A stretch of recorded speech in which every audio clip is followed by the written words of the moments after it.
and enjoy that experience, because shortly after he was stricken with a fatal form of cancer. Yeah. And he was literally dragged up on the stage at the ESPN ESPY Awards, which just occurred about 2 weeks ago, and they had another touching moment there. And he really, within a week or two before he died, he gave a speech which I think for any writer is burned into my heart and soul and memory. He said, if each of us can do 3 things every day, if possible, my God, how wonderful we would get on with the business and the joy of living. He said, if we could laugh every day, really a good belly laugh. There's nothing that separates us from any other member of the animal kingdom, maybe except for the hyena, to, to laugh a good belly laugh. That's what makes us human, the ability to laugh. But then he said something very interesting. He said, if we could cry every day.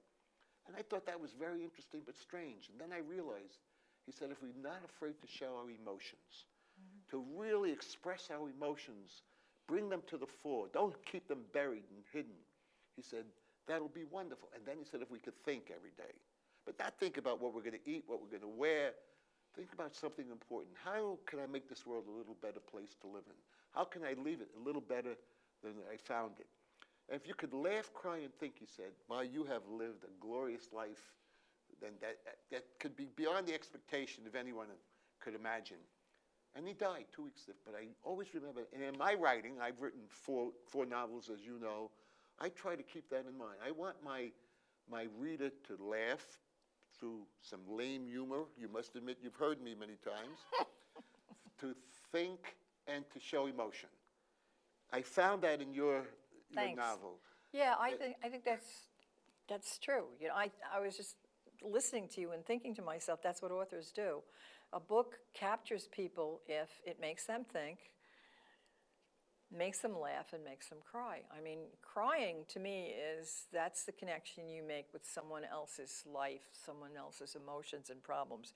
You may relate it back to yourself, you may be crying for yourself, and you may be crying for them. But crying is really, it's to me a very important human emotion. And every time I read this book, I cry at the end, because I brought in, the dedication in this book is to my muses, and it's Angie, Connie, Maxine, and Edie.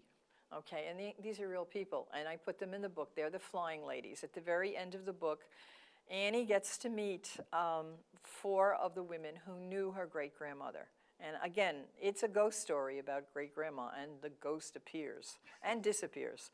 So Angie was my mother. Connie was my older cousin role model, favorite cousin. Edie was my brother's good wife, and Maxine was my dad's girlfriend the last 10 years of his life. And these were wonderful women from the 40s. They were like this in the 40s, and they were definitely an inspiration for me to go back and write about women in the 40s. And I hope I captured it, and I hope that what happens in this story is that the girls who read it understand something about the journey women have taken. Yes, and still continue to take. In fact, Annie says, Annie is in the ancestral home in the attic, looking through trunks, trying to find research information about her great-grandmother, and she finds a picture similar to this, and she says, they're all smiling. It's war, Mom. Mom, it's war. They're all smiling. Why? Why do they look so happy? And her mother, you know, explains what they're doing. And she says they're happy because they're doing a job that's important. They feel like they're part of the effort, and that's why they're happy. Something greater than themselves. Yeah. You know, if you look at the elements of any novel, I mean, you know, the plot, the setting, and the characters are the 3 major components of any novel.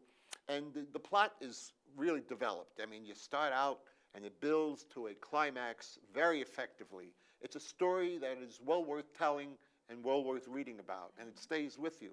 The setting, as you've already described, Linda, for principally the areas that you know best, New Windsor, Maryland.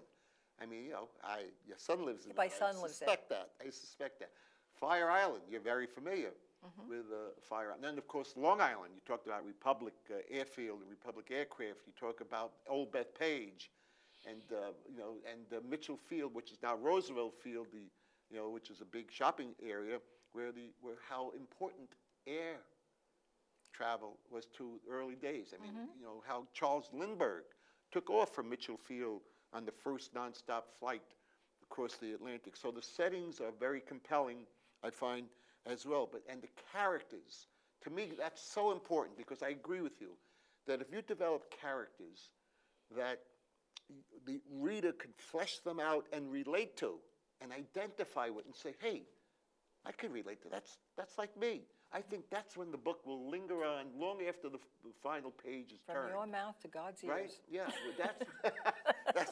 That's when people will say, you know, this book will stay with me for a while because that character is me, or someone like me, or someone like I know and love and respect and honor. And I think that is very, very, very important. The point of view I notice is that you write in the first person. Now, you know, like, and very famous Nelson DeMille, for example, most of, if not all of his novels are in the first person. I write in the third person.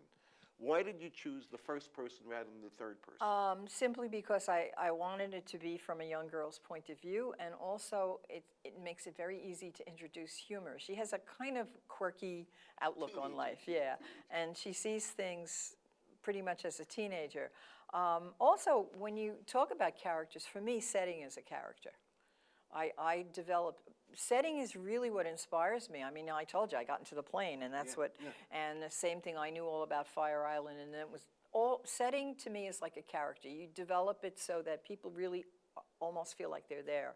And Annie, I tried to create a role model for girls, and more important than that, her boyfriend, Tyler Egan, is the perfect boyfriend, okay? He's respectful, he's her friend, he includes her in all of his adventures, and he loves her.